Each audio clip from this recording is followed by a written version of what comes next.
Can I thank the Prime Minister for advance sight of his statement? And can I join the Prime Minister in sending our condolences to the families and friends of those who died or were injured in Reading on Saturday? This was a truly appalling attack, and I want to extend our thanks to the police officers and members of the public who showed incredible bravery in response. I spoke to my honourable friend for Reading East at the weekend, and I'm sure I speak for the whole House in saying to the people of Reading that we stand with them at this incredibly difficult time. Mr. Speaker, when I was elected leader of the Labour Party, I said I would offer constructive opposition with the courage to support the government where it is doing the right thing. We will, of course, scrutinise the details of this announcement. We will study the guidance, and there are obviously a number of questions that need to be answered. But overall, I welcome this statement. I believe the government is trying to do the right thing, and in that we will support them. Mr. Speaker, there are no easy decisions to be made here. Any unlocking carries risks.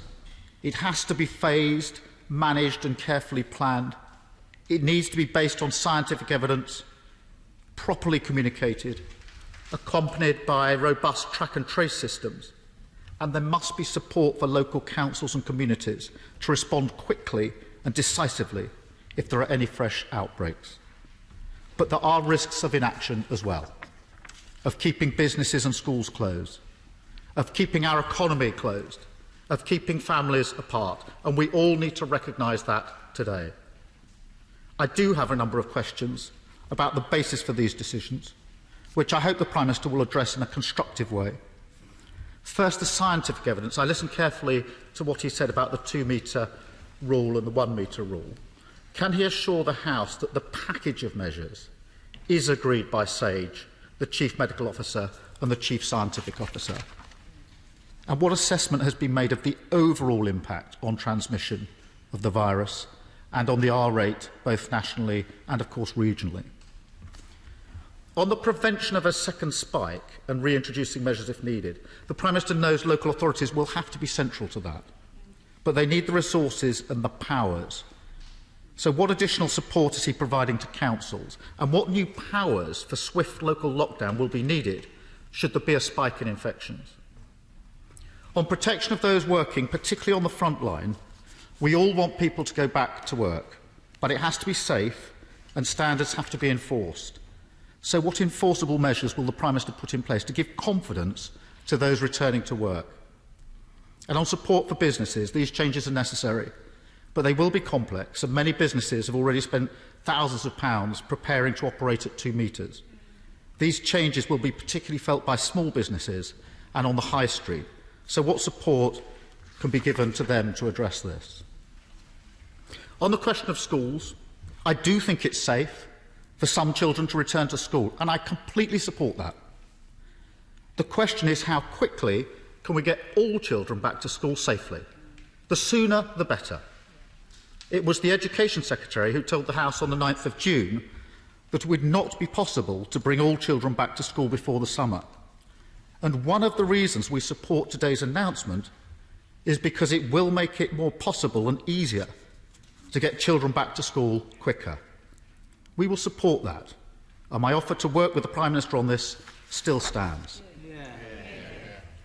Mr. Speaker, finally on testing, track and trace, the Prime Minister will know that we've got very serious concerns about the gaps in the current system, including the absence of an app. Getting this right is essential to unlocking in a safe manner, and it's important the Prime Minister clarifies when the full track, trace and isolate system will be in place. Mr. Speaker, today is an important step in the fight against this virus. We will scrutinise the detail. We do want more clarity, but we welcome the thrust of this statement. Thank you.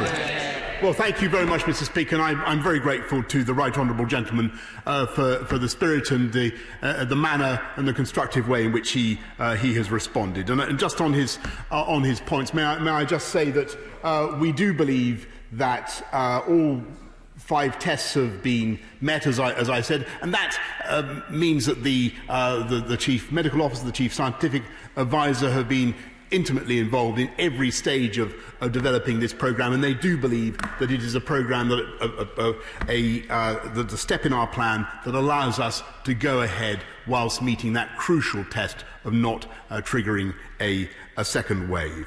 He asked about support for local councils, and I've said that we're putting in another 3.2 billion to support local councils, as well as 600 million to support their responsibilities for social care. But clearly, their responsibilities have not ended, and nor has our support ended. We will get this country through this crisis by doing everything it takes. And that takes me to his question about businesses. I don't think there's another country in the world that has done quite so much to support our workforce, to support our employees. The coronavirus job retention scheme, 11 million people supported, 2.6 million self-employed supported, 26 billion in bounce-back loans alone have been given out by this government, to say nothing of the huge support in grants. We're very confident that this is one of the most extraordinary packages to be provided by any government